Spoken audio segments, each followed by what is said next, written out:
Hello everybody, welcome back to the table. I want to talk to you today about Undaunted Normandy. We did an unboxing of this a little while ago, and since then I've played this with my son a few times, and I absolutely love it. Now I'm trying to get him to record a two-player game with me, but until then, I just want to share my thoughts on why we like this. I want to get this out before I forget about it. When we were playing, my son, he said he really likes this so much better than other card-driven games. I didn't want to mention anything because I like all my games, but he was pointing out that there's another card-driven game that we've played where the cards are very limiting in what you can do. And he said what he liked about this game specifically is that he never felt limited by what he could do. Each card has about 3 different things, 2 to 3, some have 4 different things that you could do, and some of those actions are very specific when you can do them, but you still have more options than this other game we're talking about. And I thought, you know what, that's actually a very, very true thing. This is not a simulationist game. Okay, so it doesn't try to simulate by percentages of how often things could happen. It's more geared towards fun, and I think by the fact that you have more opportunities to do things with your troops based with the cards, it does kind of lend the game to be fun. You don't ever feel like you have to discard, draw to try and get cards that will let you do something. You're just almost always able to do something. So I wanted to share that before I got too far into the game. Okay, so what else is good about the game? Well, first I wanted to point out how awesome this insert is that comes with the game. This lets you hold all the components as is. No room for expansions, so if they make expansions, I hope those expansions come with similar inserts. But this is like perfect. You have spots to hold the dice. So the game comes with 4 10-sided dice, and there's a little tray right there to hold them, and then 2 spots for your cards. You've got the American cards all fit neatly right there, and then all the German cards fit neatly right here. You then have the circular tokens that represent the units that you have, and they all fit. Americans fit here perfect, and the Germans all fit in their own little stack. And what I really appreciated is there's finger room to get in and easily pull out the parts you need. That even goes for the tiles. All the tiles that come with the game in order to make your maps fit perfectly in the tray set form, again with a nice finger recess in there. Then in the middle is again perfectly laid out to have all the admin markers. So your scouting markers, deployment markers, and your objective point markers. So it all fits very, very well. You don't get a lot of games like that, so this is perfect. The only drawback is the card decks or card wells are not deep enough to handle sleeved cards. So that would be my only concern there. I really want to sleeve these because since it's a card builder game, you're handling the cards a lot and shuffling the cards a lot. And for some people, they want to protect their cards a little bit more, so they sleeve them. And that is unfortunately something I can't do with the insert as is. So I don't want to rebuild it or change it, so currently I'm just playing with unsleeved cards. So another nice thing I want to share with you is the quality of the books. Now, quality, not so much as like the quality of the paper, but the quality of the writing. These are actually some of the best rule books, written rules that I've come across in a long time. The game is simple enough that there's really only a few pages of rules, but they're written in such a way that it's very easy to pick up and it's very easy to find answers. And they have a really nice QRS at the back. So the more familiar with the game you are, you can actually play the entire game with this one page of quick reference, which I have been playing like this. I think I'm actually going to photocopy this and just have it off to the side, which would have been nice if maybe they included one, but it's here, so just copy it, you'll be fine. But then it's got like some fluff stuff, organization of the platoon. Here are some of the platoon roles that you could have based on your scenario. So, some fluff, some rules. The rules actually come in at, let's see, there's some informational, I guess that's part of the rules. So the rules are maybe 15 pages long, and then there's a sample of play, and then again, like I said, some of the fluff stuff. So it's really easy to pick up. It's really nice explaining how the map is laid out, how to set it up, 10 steps to setting up your game and playing it. And then again, there's not a whole lot of rules density per page, so really easy to pick up. And this is the most important part, is explaining the actions that you can do with your cards. So once you kind of have this down, then playing with your QRS sheet is really easy. Here's combat. Again, it's just a few blocks that explain the different important aspects of combat. So I would say the heart of the game runs on 1, 2, 3, like 4 pages. 4 pages really run the heart of the game. So once you have that, you're fine. And like I said, every time my son and I had a question, we found our answer here in the rule book. I didn't have to go to Board Game Geek or any place like that to get clarification. So for me, that's a really well written rule book. Now, saying that, maybe we're getting stuff wrong. So we're just, the way we interpret the rules, it works for us. So, but I still think it's really well. Same with the scenario book. It's really clean. You've got a great layout of the tiles. So this is the map you're playing on. It tells you specifically which tiles you're using, and then visually shows you how they're laid out. Shows you where the different scout tokens go, your objective points are, where the deployment zones are, what your initial units on the map board are. Then over here you've got your background of the scenario, the objectives for the opposing forces, who starts with initiative, and then what cards you have in your deck and in your supply. And we'll talk about deck and supply. But even this looks like a chart full of blah. It's really easy to read. Here is all the units that are potentially available to you, and it just simply says platoon sergeant. US starts with a platoon sergeant in their deck. Germany starts with a platoon sergeant in their deck. US gets a platoon guide in the deck. That's what the D stands for. No platoon guide for the Germans. And then there's an S. That means it goes off into your supply on the side, which is what you draw to reinforce your card deck as you go. So again, it looks like a lot there, but it's very easy to read. So everything about this game is clean and precise. So that's why I say the scenario book and the rule book are two of the best written books I've seen for a war game in a really long time. Well, would you call this a war game? Well, that I know is a debate for other folks. I'm just going to say that, you know, you could definitely just call this a card builder with a war theme. It's not a simulationist game. It's not squad leader or anything like that. This is, the way I feel about this game is it's the game you play while you wait to play the main game with other folks. You know, like you've got a 2-hour game coming up. This is what, or 3-hour, 4-hour game.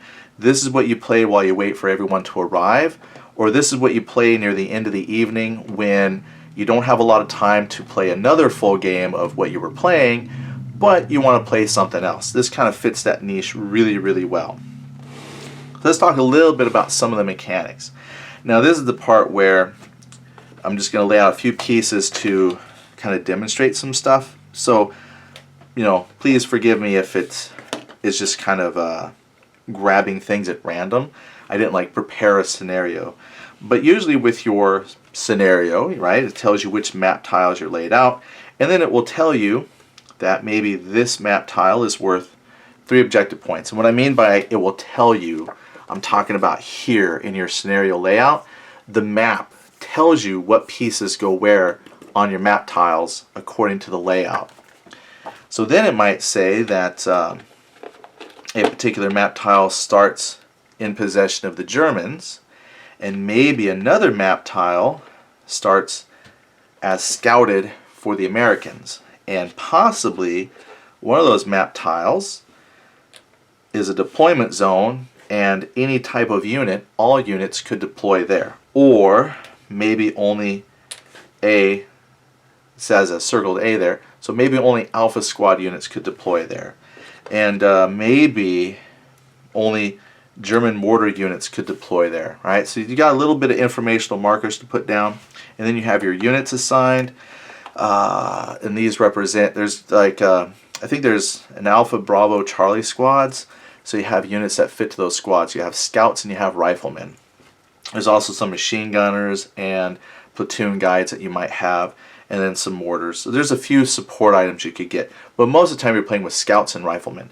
So the scenario layout might say that the Americans start with a scout, and they start with a rifleman. Cool. And maybe the Germans also have a scout and a rifleman. So they have a Bravo scout and Alpha rifleman. And whereas my platoon over here for the Americans is Alpha scouts and Alpha riflemen. Well, then the cards come into play. So I'm going to move this off to the side. So let's say I have all the components laid out. So now the cards, this is the heart of the game, is the cards. You have, representing each of these deployed men or squads, a card. So for example, this is a rifleman unit, but the B means it's for a Bravo squad. So if for some reason I had a deck and I drew this, I could activate somebody out of my Bravo squad. But, oh, hello German. I don't have any Bravos on the board. So what I'm going to do is draw an Alpha squad. Oop, here's a platoon sergeant. Alpha squad leader will say. Fog of war happens a lot. Let's see if I can get an Alpha rifleman for the Americans. So that setup we were talking about will usually say how many of these cards go into your initial draw deck. So this is what you're going to pull your actions from. Each card basically represents actions you could do with the corresponding squad on the board.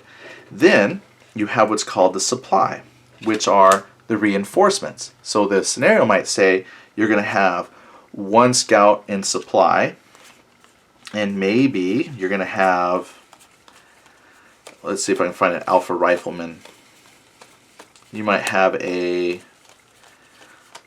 there's Alpha rifleman in here, right here. Maybe that's another reinforcement for supplies. That's important because some units that you have, like squad leaders, will let you pull reinforcements from your corresponding squad to build out your deck. That's how you build. That's why this is a deck builder. You start with a certain amount of cards you can play with, and as the game progresses, you draw from your reinforcements or your supplies to make your draw deck bigger so that you can do more actions. Because if I have, let's say, you draw 4 cards per turn. So if my cards were my scout, the squad leader for Alpha, and the rifleman, I could play the rifleman and I could do one of his actions. So each card has 3 to 4 or 2 actions you can do. So here's a squad leader. He's got 2 actions, bolster and inspire. Rifleman can move, attack, or control. The number represents how many cards or how many dice you roll for your attack. And if there's a letter, that represents what you affect. So like the squad leader, he could bolster somebody. That means he could draw 2 Alpha squad cards from the supply to reinforce his deck. That gives him more actions potentially with those units. So there's a little bit of how important are these units to you. So usually your supply will have like 3 scouts and 4 riflemen. So when you can pull 2 cards, you have to decide, well, do I want more rifleman actions or more scout actions, or like a balance? So if I can draw 2, do I draw 1 scout and 1 rifleman? Because what's nice is if my hand of 4 cards had these 2 riflemen, I could do an action with a rifleman. So I would do one of his actions down here from the list, and then I could play Alpha rifleman again and do another one of those actions. Then I could play the squad leader, and it says I can inspire. That means you just take a card back to your hand. That's like a rally, and then I could play an Alpha again. So the game mechanics is pretty simple, but it's one of those games where it's hard to master. The interaction between the cards is what drives this game, and that's what gets you thinking. Is, again, not overly complicated to learn and play. And no, it's not a simulationist game, but there are so many choices that you have to make. And then your opponent has to do the same thing. What are they going to draw to reinforce? Or am I attacking? Or am I going to move so I can capture something? So what do? And then as you take battle damage, you have to permanently remove one of your cards from the game. So if he is constantly attacking my Alpha squad, and I'm permanently removing Alpha squad cards as damage, I'm eventually not going to have any more Alpha cards to do anything with. So trying to protect your cards is pretty important too. Well then, let's talk about combat a little bit. Now, combat, pretty simple. Like again, let's say I've got my 4 cards here, and I want my rifleman to shoot at his scouts. That's just what I'm picking. What you do is you look at the target, they have a shield and a number. That's their defense strength. And they have a defense strength of the tile they're on. So 5 plus 3, I'm starting with 8. Then you add 1 based on how far you are from the target. So if I'm starting at 8, and then distance, 9, 10. So that means if my alpha squad was going to fire at his scouts, first I have to play the card to activate, and it says they can attack with 1. That means they can roll 1 attack die. So I grab one of those 10-sided dice, I roll, and if I had gotten a 10, that's a hit. Nice thing is, a 10 is always a hit. That's cool. So I missed. But look, I have another rifleman. Okay, so the scout, he's got a 5 defense, but the rifleman has a 4 defense. So they're actually a little easier to hit. Scouts, there's only a couple of them. They hide better. So we're going to go 4 plus 3 is 7, distance of 2. I hit on a 9 or a 10. So the rifleman changes targets, and they roll again. I rolled a 7, so I still missed. But since you get to play all the cards in your hand, and you usually start with 3 or 4 cards, I'm going to play my squad leader to inspire my rifleman as I bump the tiles, and then I was like, I'm going to play my rifleman again and make 1 more attack at his rifleman. And I rolled a 1. That's missed, right? Clearly a miss. So they kind of wasted all their shots. And then I have my platoon sergeant where he can bolster or command. Bolster. Now see, his bolster is a 3. He can draw 3 cards from any of his squads to try and reinforce his draw deck. Or he can command, means he could, like, up my amount of cards, but if I play command, I could then draw 2 cards from my deck and keep playing. So everybody has a role. And even if I couldn't bolster, there's still a good chance I have command. I can always draw cards. Now the other thing too is, and again, kind of goes back to there's always something you can do with a card, even if you feel like there's no options with it. These numbers up here in the corner, that's an initiative number. So after the first turn, usually each scenario starts with an initiative for a player, but beyond that, at the start of each turn, you're going to bid a card, and whoever has the higher number wins initiative. The only drawback is the person who wins initiative has to discard that card. So if you win initiative, great, you go first, but you only have 3 cards in your hand to play with, and your opponent will have 4 cards. So sometimes, depending on how important it is you want to do something, you'll play a Fog of War and try to lose the initiative so you can keep your card. Thing is, why would you want to keep a Fog of War? So Fog of War, this card is nothing. No actions. It's a waster, a filler. You can't do anything with it except bid it for initiative. So how do you get these? Why do you want these? Well, you don't want these. These are bad. But usually your scenario setup will say that you start with a certain amount of these in your deck, or as you do certain actions on the board, you draw Fog of War cards from your supply. Case in point, your scout has an ability called Scout, which means when he moves to a location, he draws a scout token and places it down. You can, like riflemen, can only move into a spot that's been scouted. But when you scout, you have to add a Fog of War card to your discard pile, which means when you have to shuffle your cards, you're adding in Fog of War. So that's bad. You don't want that. But as you scout, in order to make it so your men can move, you draw the unknown into your deck. Well, that's important because riflemen are the only units that can capture spots, and they can only capture a tile that's been scouted. So you have to draw Fog of War into your deck at some point. Or the scout has an ability called Conceal, which means you force your opponent for that one action to draw a Fog of War into their deck. So basically you're making it harder for your opponent to do actions because you're filling his hand with wasted cards. But luckily the scout, once again your good friend, has an ability called Recon. So if you have in your hand a scout and a fog of war, these are bad, you can play your scout, use his recon ability, and he can remove from the game this fog of war card. So it will never come back, and then you can draw from your deck a replacement card, and you go, oh hey, look what was in the fog, a Bravo Rifleman. And then you can continue playing. So again, lots of choices, because you might say to yourself, well, I know I've got this fog of war, but I really have to move out of this tile into this tile to capture it to win the game. So do I use my scout to burn the fog of war and potentially bring on another unit I can use? Or do I just play the scout now, have him advance, but then I have to draw another fog of war? So again, choices, choices, choices. Very simple game, but it has a lot of things for you to think about as the commander of your platoon. And that's the bare minimums, right? There's some other stuff. You got like machine gunners. You don't have to always damage and destroy stuff. You can pin. Yeah, but here's the thing with the combat, just showing that difference between pinning a unit and damaging. The machine gunner unit, I'll just grab that. I saw one just real quick here.